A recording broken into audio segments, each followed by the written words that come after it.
Hello friends, तो आपण मानन गोटे दुख खबर अच्छी कि वायुसेनार पायलट अभिनंदन को बंदी कर पाकिस्तान। तो चलतु भिडियो रे मु टोटल आपन को कौन की करला और किपरि से बंदी हेले जानते इंडिया काली सर्जिकल स्ट्राइक 2 करला जोरा एयर स्ट्राइक करला जहाँ फल पाकिस्तान पूरा विचलित हो उठी। तो पाकिस्तान भारत जो जो एलओसी अच्छी क्रॉस करी 3टा फाइटर जेन इंडिया भीतर को पलि आसते जहाँ फल इंडियार जो 2टी फाइटर प्लेन तांकू गोड़ाया जाइथिला एवं इंडिया यही जो अटैक रे तांकर गोटे फाइटर प्लेन को क्रैश कर देइथिला।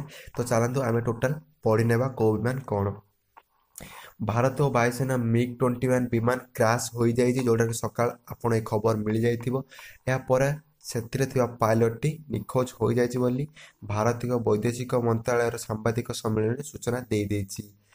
जवाबी हमलार पाकिस्तान वायुसेना युद्ध विमान को भारतीय वायुसेना खसाई देतार सूचना वैदेशिक मंत्रालय देइछि। निखोज भारतीय वायुसेनार पायलट को पाकिस्तान बंदी कर दाबी करिछि। पाकिस्तान एही दाबी को संपर्क तथ्य जांच कर मंत्रालय पक्षर कहुଯାଇଛି एवं फाइनाल हो जाइछि कि पाकिस्तान आमर से जो पायलट को बंदी करें जोटा मिग विमान चलाउले MiG-21 से पायलट को बंदी कर अभिनंदन तांकर विजुअल वीडियो आपन स्क्रीन पर देखि पारुछंती। तो प्रथमे पाकिस्तान कहला कि मु भारतर 2टा फाइटर प्लेन को अटैक करी नष्ट कर देछि जोरा कि टोटल मिछ। भारतर केवल गोटे जेट जोरा कि MiG-21 सेटा ही केवल क्रैश हो जाइछि।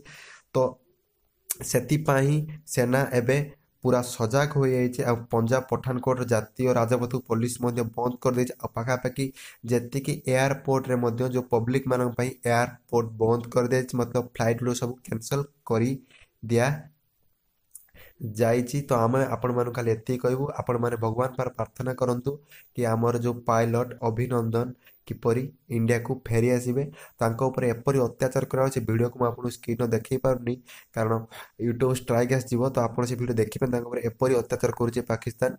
तो यहाँ थी आज गोटे बहुत बड़ दुख खबर कि पाकिस्तान आमर ये जो पायलट को बंदी कर साबित हो जाए पाकिस्तान पाखर अच्छी बोली। तो रोचे देखा गोटे फ्रेश वीडियो बाय वीडियो को लाइक और शेयर करने भूलु नहीं।